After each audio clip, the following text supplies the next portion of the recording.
আসসালামু আলাইকুম প্রিয় দর্শক, আপনারা জানেন যে একটি বিষয় বাংলাদেশে খুব বেশি করে এখন ভাইরাল।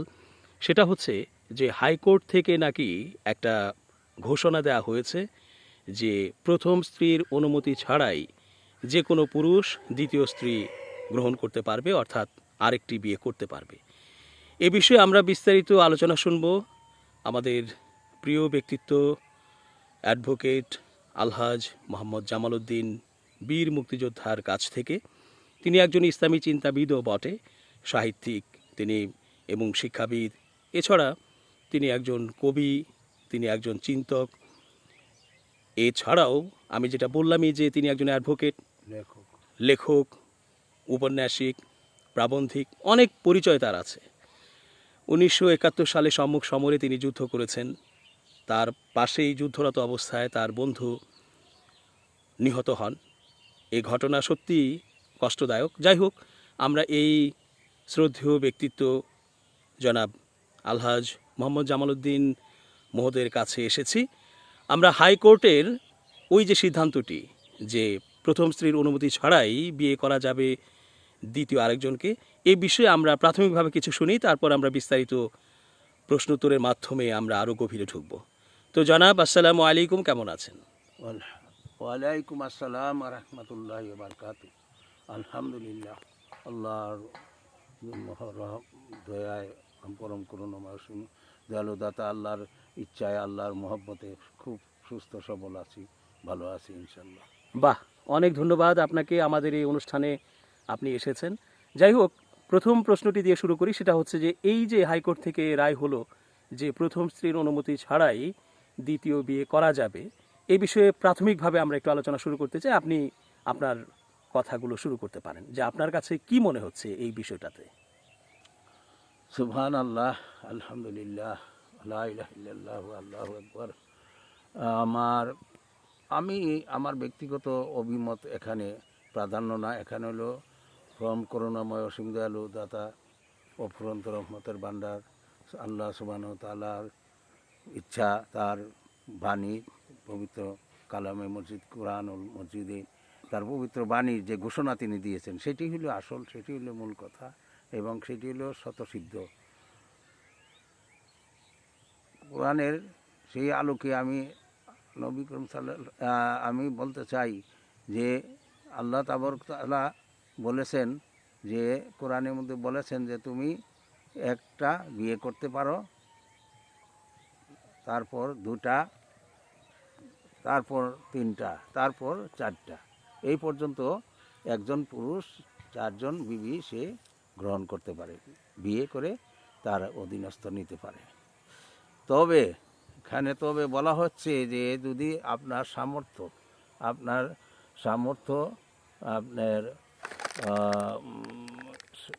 পরিচালনায় সুদক্ষতা, আপনার ন্যায়পরায়ণতা বজায় রেখে চারটা স্ত্রীকে যদি আপনি ভরণ পোষণ করতে না পারেন, বা চারটা স্ত্রীকে আপনি দেখশন করতে না পারেন, তাহলে আপনার চারটা বিয়ে করা সঠিক নয়, বা এটা নিষিদ্ধ। আল্লাহ নিষেধ করছেন যে একটা নিয়েই সবুর থাকো, তাহলে একটা নিয়েই সবুর থাকতে হবে। তো এখানে চারজন স্ত্রী, এটা আল্লাহর নির্দেশ, কিন্তু এখন চারজন স্ত্রী গ্রহণ করতে হলে তার সেই সামর্থ্য, অর্থনৈতিক, শারীরিক, মানসিক সব দিক দিয়ে সেই সামর্থ্য থাকতে হবে। আর এখন হাইকোর্টে যে রায় হয়েছে যে একজন পুরুষ তার প্রথম স্ত্রীর অনুমতি ছাড়াই সে দ্বিতীয় স্ত্রী গ্রহণ করতে পারবে, এটার মধ্যে আমার বক্তব্য, আমার চিন্তা চেতনার মধ্যেই আসে যে এটা একটা পরিপ্রেক্ষিতে, একটা পরিপ্রেক্ষিতে এই কথাটা, রায়টা দেওয়া হয়েছে।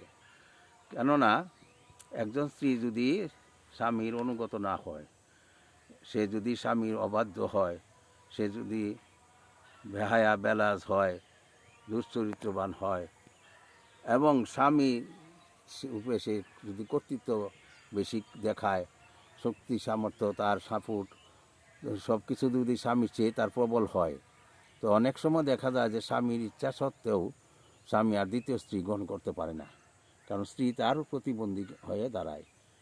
প্রতিবন্ধক হয়ে দাঁড়ায়, তার ইচ্ছার বিরুদ্ধে সে শক্তি প্রয়োগ করে, যার ফলে সে দ্বিতীয় স্ত্রী আর গ্রহণ করতে পারে না।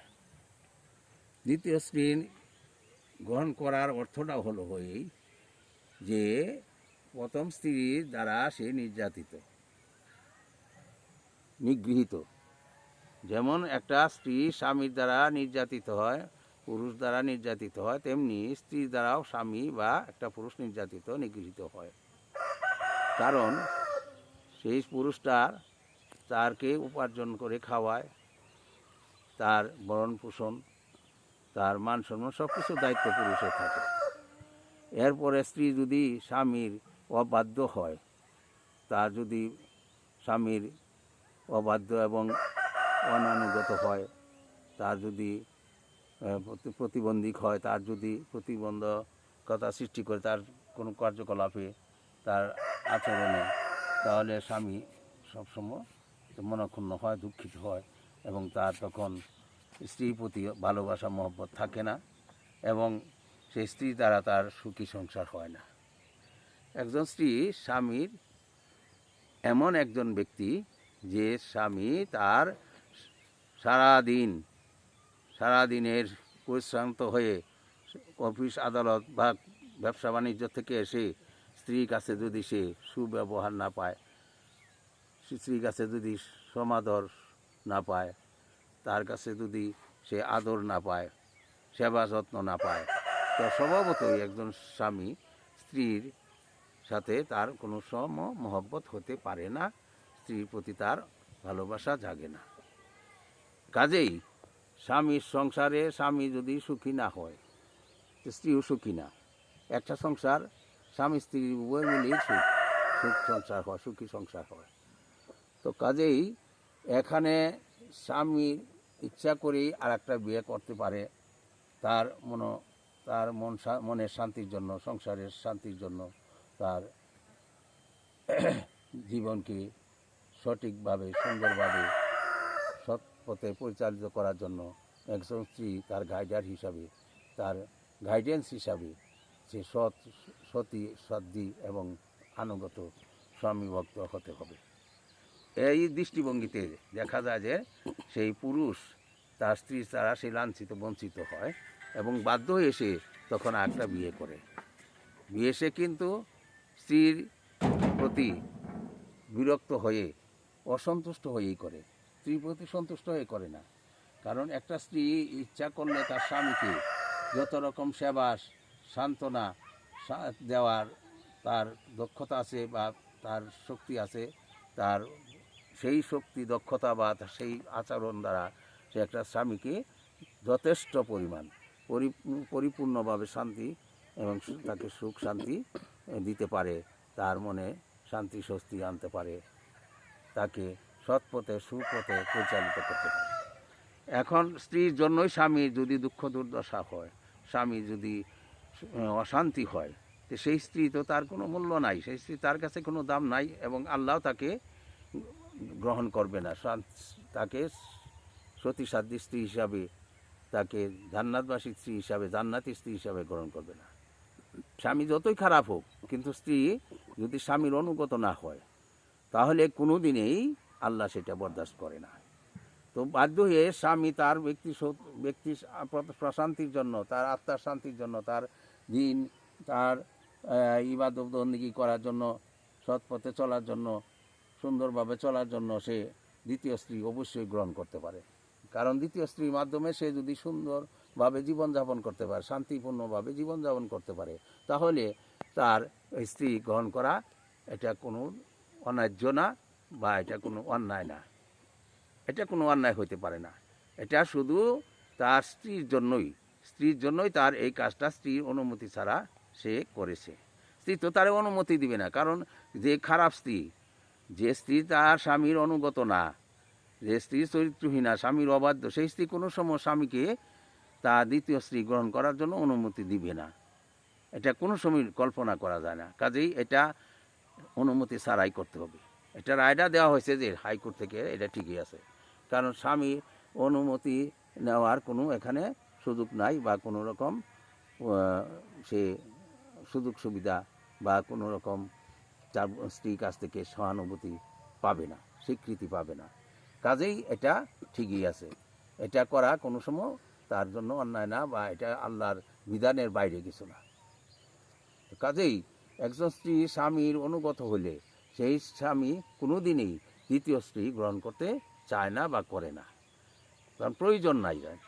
স্ত্রী তার সব চাহিদা যদি মিঠায়, তার শান্তি প্রশান্তি দেয়, তার সৎ ব্যবহার করে, তার আচরণ ভালো করে স্বামীর প্রতি, তাহলে স্ত্রীর প্রতি তার মহব্বত, প্রাণডালা মহব্বত জন্মে, এবং সে বাধ্য হয়ে স্ত্রীকে সে চিরদিনের জন্য তার বুকে রাখে এবং মহব্বত করে, স্ত্রীর সাথে ভালো সৎ ব্যবহার করে, এবং তারা সুখে শান্তিতে বসবাস করতে পারে। আমার মন্তব্যটা আমি যে বলছি এটা হাইকোর্টের মন্তব্যের সাথে আমার মন্তব্য, আমার অভিমত, আমার চিন্তাধারা অভিন্ন নয়, এবং আমি মনে করি যে এই সিদ্ধান্তটাই সঠিক এবং সুন্দর সিদ্ধান্ত। এখন মহোদয়, এই যে শান্তির জন্য দ্বিতীয় স্ত্রী গ্রহণ করার পদক্ষেপ যদি কেউ নেয়, এবং আসলে যেটা দেখা যায় যে এক স্ত্রীকেই তার যে চাহিদাগুলো থাকে, খাবারের চাহিদা হতে পারে, ঘোরাফেরার চাহিদা হতে পারে, তার জীবনযাত্রার মান উন্নত করার চাহিদা হতে পারে, তারপর তার যে আত্মীয় স্বজন আছে সেই আত্মীয় স্বজনকে দেখাশোনা করছে কিনা, তাদেরকে অর্থ অথবা উপঢৌকন দিয়ে সহায়তা করছে কিনা স্বামী, অথবা দেশ বিদেশ তাকে নিয়ে ঘুরছে কিনা, অথবা ভালো বাসায় থাকা, ভালো কাপড় পরা, আরও এরিস্টোক্রেট জীবনযাপন করা, এই যে বিষয়গুলো আছে সেই বিষয়গুলোতে একটা নারীর আসলে চাহিদা আসলে কখনোই শেষ হয় না। যার কারণে আমরা হয়তো দেখি যে অনেক সেলিব্রিটি, অনেক বড় লোক, কোটিপতি, তাদের ঘরে যে স্ত্রী, সেই স্ত্রীও তাকে ছেড়ে ফেলে অথবা তালাক দিয়ে চলে যায় অথবা পরকীয়া করে। তার অর্থ হচ্ছে যে এই যে নারীর অসন্তুষ্টি, এই অসন্তুষ্টিটা আসলে যেটা বড় করে চিন্তা করলে দেখা যায় যে খুব কঠিন এই অসন্তুষ্টির যে বিষয়টি আছে সেটাকে মেটানো। সেটা একটু আগেই বললাম যে এখানে অর্থ সম্পদ অনেক সময় ফ্যাক্টর হয় না। তো যাই হোক, এখন দ্বিতীয় স্ত্রী বিয়ে করার জন্য যে লোকটি প্রথম স্ত্রীর অনুমতি নিল না, একে তো প্রথম স্ত্রী কন্ট্রোল করাই কঠিন, সেক্ষেত্রে আবার দ্বিতীয় স্ত্রী যখন সে গ্রহণ করলো, নারী জাতি, এটা আমরা দেখেছি কোরআনেও আছে, হাদিসেও আছে যে একটু বাঁকা, তাদেরকে ম্যানেজ করা কঠিন, আর সব চাহিদা মিটিয়ে ম্যানেজ করা আরও কঠিন। সুতরাং উনি যখন দ্বিতীয় স্ত্রী গ্রহণ করলেন কোনো পুরুষ, তখন সত্যিকার অর্থে কি তার আসলেই সুখ আসলো, নাকি আরও দ্বিগুণ হয়ে তার দুঃখ বাড়ল? এই বিষয়ে আপনার আসলে অ্যানালাইসিস কি? সত্যিই কি যারা দুইটা বউ নিয়ে সংসার করছেন, অনুমতি নিক, এখন তো লাগছে না, কিন্তু আগে তো হয়তো কিছু হলেও জানিয়েছে, বা হয়তো বউ জেনেছে যে আমার হাজব্যান্ড হয়তো কারোর সাথে সম্পর্কে আছে, অথবা যাই হোক, যেগুলো আমরা দেখি যে দুইটা বউ একসাথে নিয়ে সংসার করছে, তার মানেই হচ্ছে স্বামী আরেকটা বিয়ে করেছে সুখের জন্যই, অথবা দুইয়ের অধিক, আরও বেশি হতে পারে, 4টা হতে পারে। তো সেক্ষেত্রে আসলে কি সুখ এসেছে এই সমস্ত যারা দ্বিতীয়, তৃতীয়, চতুর্থ বিয়ে করেছেন? যদি সুখ না এসে থাকে তাহলে স্ত্রীর অনুমতি নেয়া না নেয়া সেটা তো অনেক পরের ব্যাপার, সুখটাই তো আসলো না। আপনি কি বলবেন? আমার এখানে বক্তব্য হলো, কোরআন এবং হাদিসের আলোকে আমি আল্লাহর বিধানের মধ্যেই আমি আলোচনা করতে চাই, বলতে চাই যে এক স্ত্রী এক স্ত্রীর দ্বারা শান্তি না পায়, সংসার সুখী করতে না পারে, তৃতীয় স্ত্রী গ্রহণ করে, এখন আপনি বলছেন যে তার এক স্ত্রীকেই সে সম্পূর্ণ কন্ট্রোল করতে পারে না, নিয়ন্ত্রণ করতে পারে না, তাকে নিয়ে আসে শান্তিতে থাকতে পারে না, দ্বিতীয় স্ত্রী করলে তো আরও শান্তি ব্যাঘাত ঘটবে, আরও বেশি অশান্তির সৃষ্টি হয়। এখানে পুরুষের কিন্তু পৌরুষত্ব থাকতে হবে। তার একটা পৌরুষত্ব যদি না থাকে, একটা পুরুষের, তার যদি পৌরুষত্ব না থাকে, তার ব্যক্তিত্ব না থাকে, তাহলে সে কোনো বই একটা কেন 10টা বিয়ে করলেও কন্ট্রোল করতে পারবে না। তো এখানে বলা হয়েছে যে তাকে ন্যায় অন্যায় বিবেচনার মধ্যে রাখতে হবে, ন্যায় অন্যায়ভাবে তাকে যাচাই বাছাই করতে হবে। এখন এক স্ত্রী অন্যায়ভাবে তার সাথে আচরণ করলে তাকে সে গ্রহণ করবে এবং এটাকে সে অ্যাকসেপ্ট করবে, সে স্বীকৃতি দিবে, এটা কিন্তু তার ঠিক হলো না। একটা অন্যায় আচরণ করলে, একটা স্ত্রী স্বামীর সাথে দুর্ব্যবহার করলে, অন্যায় আচরণ করলে ইসলামের বিধানে তার তালাক প্রথা আছে। তালাক প্রথা, বৈধ স্ত্রী বিচ্ছেদ হওয়ার প্রথা আছে, নিয়ম আছে, বিধান আছে।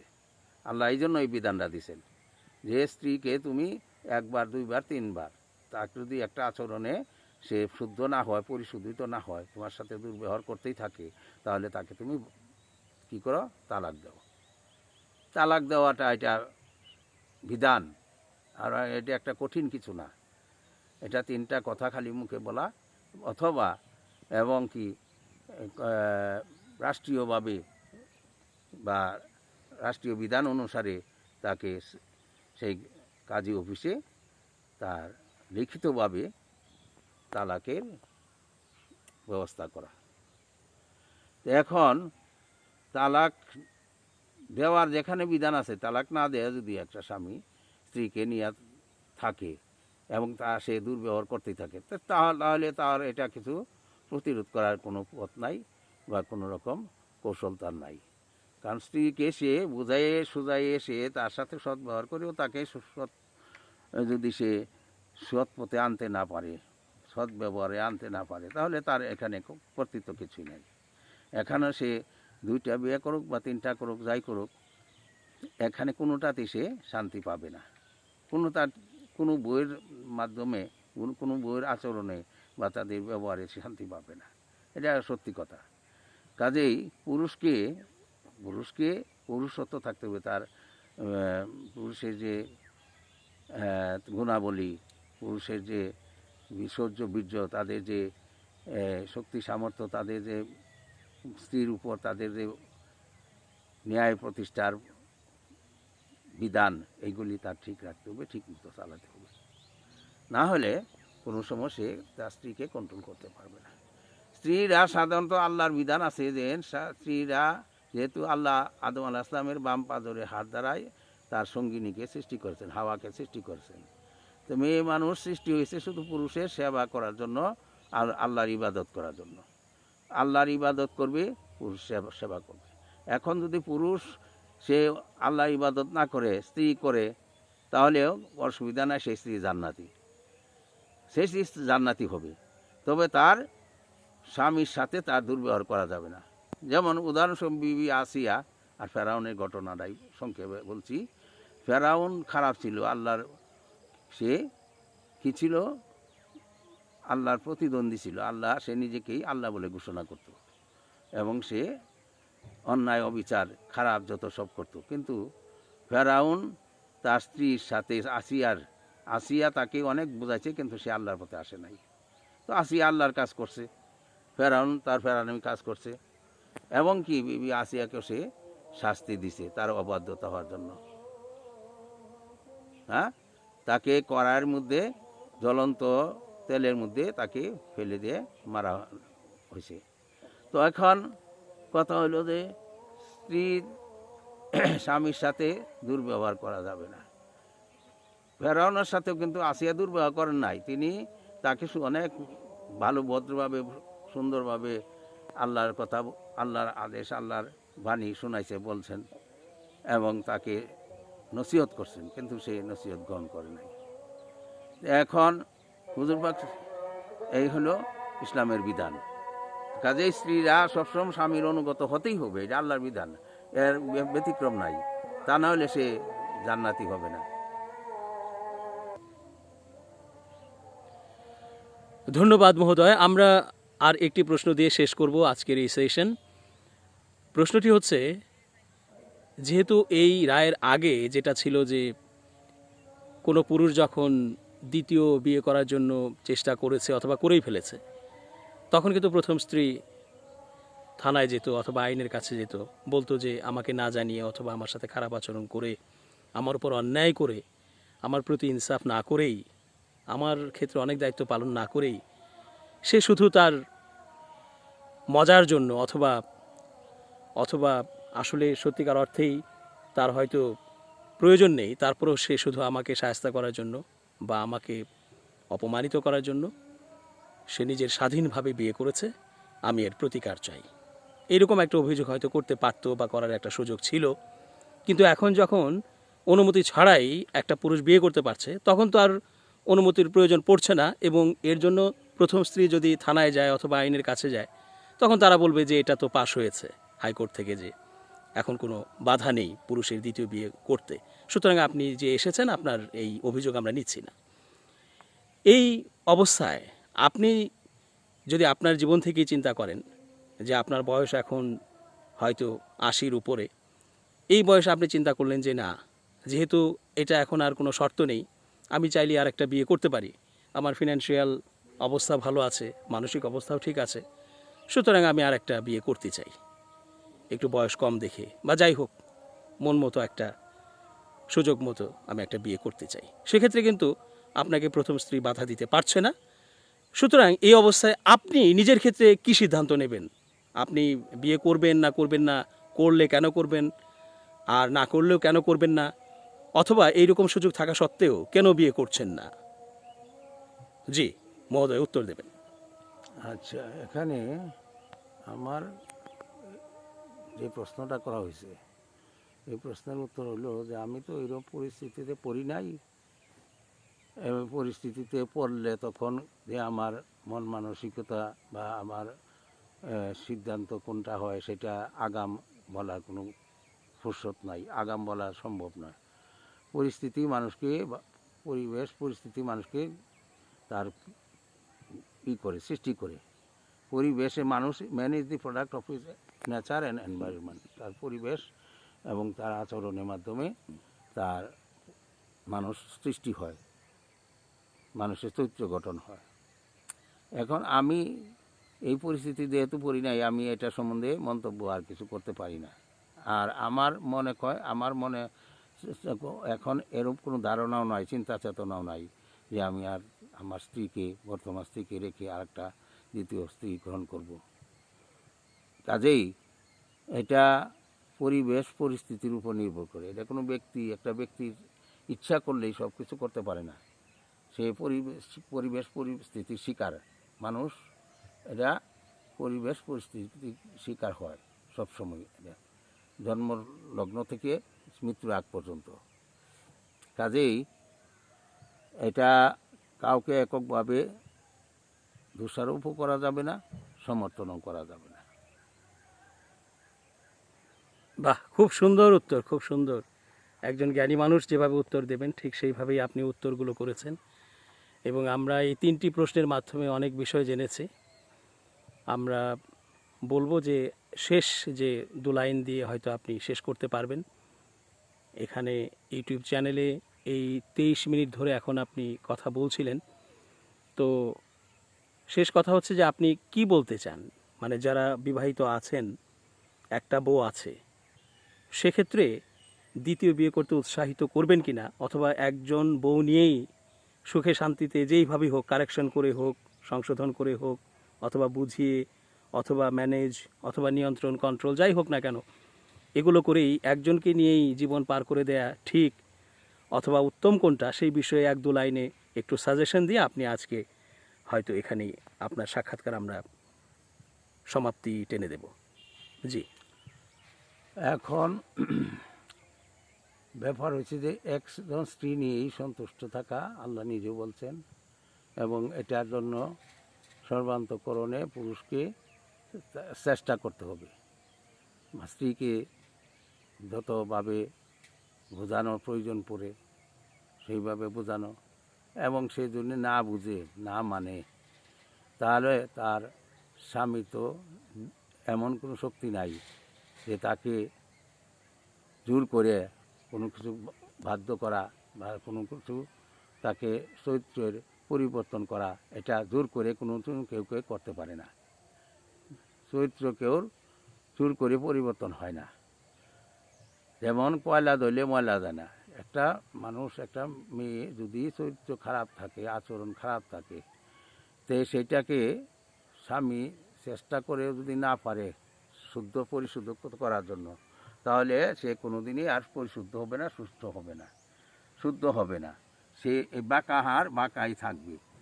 কাজেই এই বাঁকা হাড় নিয়ে সে যদি আল্লাহর পথে থেকে মরতে পারে তাহলে তার জীবন সার্থক। তাই কাজে এটাই পুরুষের সবসময় চিন্তা করা উচিত যে আমার আল্লাহর পথে থাকবো আমি, স্ত্রী যতই খারাপ হোক সে তার খারাপ নিয়ে থাকুক এবং তার ফল সে ভোগ করবে। কারণ কাল মৃত্যুর পরে যে আমাদের অনন্ত আবাসস্থল জান্নাত বা জাহান্নাম, এটা তার কর্মফলের উপর নির্ভর করবে। এটা স্বামী বা স্ত্রী কেউর জন্য কেউ দায়ী থাকবে না, বা কেউর দ্বারা কেউ উপকৃত হবে না, যার যার কর্মফলে। স্বামী যদি স্ত্রী দ্বারা যদি নিগৃহীত হয় তার জন্য স্ত্রী দায়ী এবং তার শাস্তি সে ভোগ করবে। কিন্তু স্বামী আল্লাহর পথে থাকলে পরকাল তার জন্য নিশ্চিত জান্নাত। আর স্ত্রী যদি ভালো হয় তো স্ত্রীও পরকালে জান্নাত লাভ করবে। কাজেই আমি বলি যে এই সংসার জীবনে যারা এইভাবে আছে, স্ত্রীর দ্বারা নির্যাতিত নিপীড়িত হয়ে আছে, তারা সর্বান্তকরণের চেষ্টা করে আল্লাহর পথে থেকে যদি জীবন কাটাতে পারে তাহলে সার্থক জীবন হয়। এছাড়া এরপরে স্ত্রী যদি পরিশোধিত না হয় তাহলে তাদের করার আর কিছু থাকে না। এমনিভাবেই তাদের জীবন কাটাইতে হয়। অনেক সময় সন্ততি হলে তাদের মুখের দিকে চেয়েও মানুষ সংসারকে ভাঙে না, সংসার টিকায় রাখে, কষ্টবিষ্ট করেই সংসার চালায়, দুঃখ কষ্ট নিয়েই সংসার চালায়। এটি হলো সর্বোত্তম পন্থা, বা এটি হলো আসল চেষ্টা, বিধান। অনেক সুন্দর সময় কাটলো। প্রায় আমরা 26 মিনিট গড়িয়ে 27 মিনিটের দিকে যাচ্ছে, অর্থাৎ প্রায় 30 মিনিটের কাছাকাছি আমরা এই সাক্ষাৎকার গ্রহণ করলাম। আমাদের সাথে ছিলেন বিজ্ঞ একজন মানুষ, তিনি অ্যাডভোকেট, তিনি আলহাজ, তিনি লেখক, কবি, সাহিত্যিক, গল্পকার, নাট্যকার, অভিনেতা, অনেক তার গুণ। এবং এখন তিনি ইসলাম নিয়েই বেশি চিন্তা করেন, ইসলামের পথে চলেন। বীর মুক্তিযোদ্ধা এবং একজন শিক্ষাবিদ তিনি মোহাম্মদ জামাল উদ্দিন। আর সাথে ছিলাম আমি, এস.জে. রতন। ফ্রি স্কাই টেলিভিশনে আমি আছি একজন উপস্থাপক এবং বিশ্লেষক।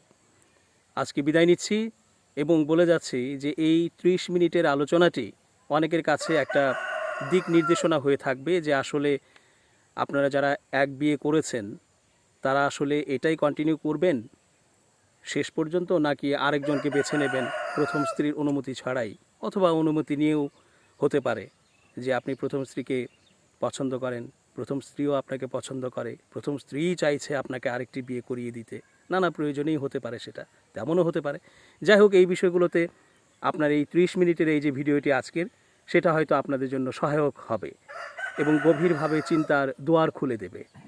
সবার সুন্দর জীবন কামনা করছি এবং কাপল জীবন, যৌথ জীবন, সাংসারিক জীবন সুন্দর হোক, ভালো হোক, উত্তম হোক।